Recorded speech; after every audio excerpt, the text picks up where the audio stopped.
Kesaksian Akhir Abad. Puisi W.S. Rendra. Ratap tangis menerpa pintu kalbuku. Bau anyir darah mengganggu tidur malamku. Oh tikar tafakur, oh bau sungai Tohor yang kotor. Bagaimana aku akan bisa membaca keadaan ini? Di atas atap kesepian nalar pikiran yang digalaukan oleh lampu-lampu kota yang bertengkar dengan malam, aku menyerukan namamu. Wahai para leluhur Nusantara, oh Sanjaya, leluhur dari kebudayaan tanah. Oh Punarwarman, leluhur dari kebudayaan air. Kedua wangsamu telah mampu mempersekutukan budaya tanah dan air. Oh Resi Kuturan, oh Resi Nirarta, empu-empu tampan yang penuh kedamaian. Telah kamu ajarkan tatanan hidup yang aneka dan sejahtera, yang dijaga oleh Dewan Hukum Adat. Oh, bagaimana aku bisa mengerti bahasa bising dari bangsaku kini. Oh, Kajau Lalido, bintang cemerlang tanah Ugi, negarawan yang pintar dan bijaksana. Telah kamu ajarkan aturan permainan di dalam benturan-benturan keinginan yang berbagai ragam di dalam kehidupan. Ade, bicara, rapang, dan wari. Oh, lihatlah wajah-wajah berdarah dan rahim yang diperkosa muncul dari puing-puing tatanan hidup yang porak-poranda. Kejahatan kasat mata, tertawa tanpa pengadilan.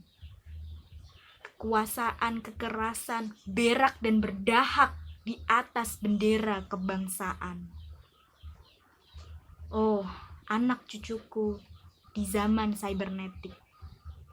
Bagaimana akan kalian bisa baca prasasti dari zaman kami?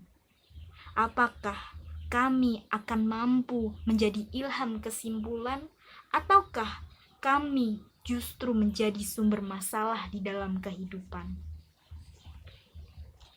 Dengan puisi ini aku bersaksi bahwa rakyat Indonesia belum merdeka. Rakyat yang tanpa hak hukum bukanlah rakyat merdeka. Hak hukum yang tidak dilindungi oleh lembaga pengadilan yang mandiri adalah hukum yang ditulis di atas air. Bagaimana rakyat bisa merdeka bila polisi menjadi aparat pemerintah dan tidak menjadi aparat hukum yang melindungi hak warga negara?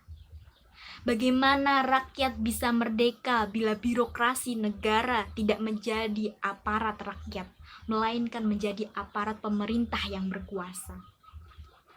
Bagaimana rakyat bisa merdeka bila hak pilih mereka dipasung, tidak boleh memilih secara langsung wakil-wakil mereka di Dewan Perwakilan, dan juga tidak boleh memilih secara langsung camat mereka, bupati, wali kota, gubernur, dan presiden mereka. Dan partai-partai politik menganggap rakyat hanya abdi partai, yang dinamakan masa politik partai, kaula partai, atau hamba partai.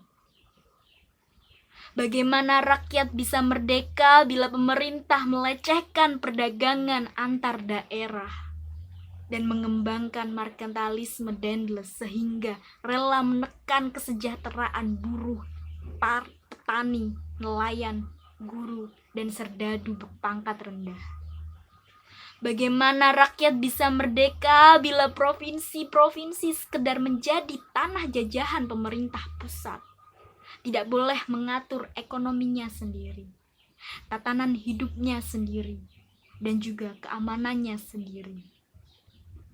Ayam, serigala, macan, ataupun gajah, semua peka pada wilayahnya. Setiap orang juga ingin berdaulat di dalam rumah tangganya. Setiap penduduk ingin berdaulat di dalam kampungnya.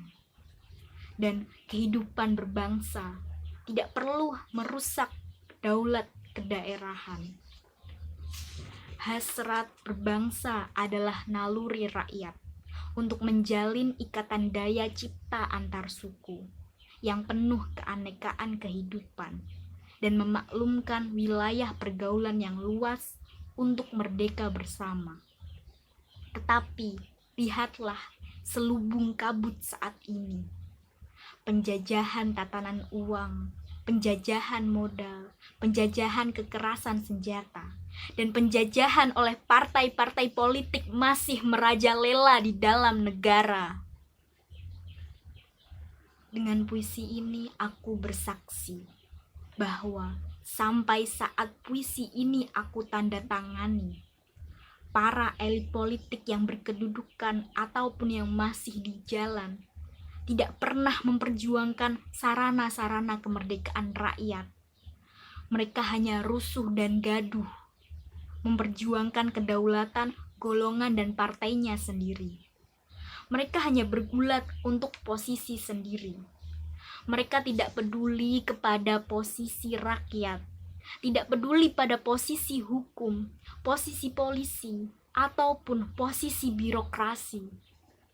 Dengan picik, mereka akan mendaur ulang malapetaka bangsa dan negara yang telah terjadi. Oh, Indonesia. Indonesia. Negara yang kehilangan makna. Rakyat sudah dirusak asas tatanan kehidupnya. Berarti sudah dirusak dasar peradabannya. Dan akibatnya dirusak pula kemanusiaannya. Maka sekarang negara tinggal menjadi peta. Itu pun peta yang lusuh dan hampir sobek pula. Pendangkalan kehidupan bangsa telah terjadi. Tata nilai rancu, dusta, pencurian, penjarahan, dan kekerasan halal. Manusia sekedar semak belukar yang gampang dikacau dan dibakar. Paket-paket pikiran yang murah dijajakan. Penalaran amarah yang salah mendorong rakyat terpecah belah. Negara tidak mungkin kembali diutuhkan tanpa rakyatnya dimanusiakan. Dan manusia tak mungkin menjadi manusia tanpa dihidupkan hati nuraninya. Hati nurani adalah hakim adil untuk diri kita sendiri. Hati nurani adalah sendi dari kesadaran akan kemerdekaan pribadi. Dengan puisi ini aku bersaksi bahwa hati nurani itu meski dibakar tidak bisa menjadi abu. Hati nurani senantiasa bisa bersemi meski sudah ditebang putus di batang. Begitulah fitrah manusia, ciptaan Tuhan yang Maha Esa. Candi Ceto, 31 Desember 1999.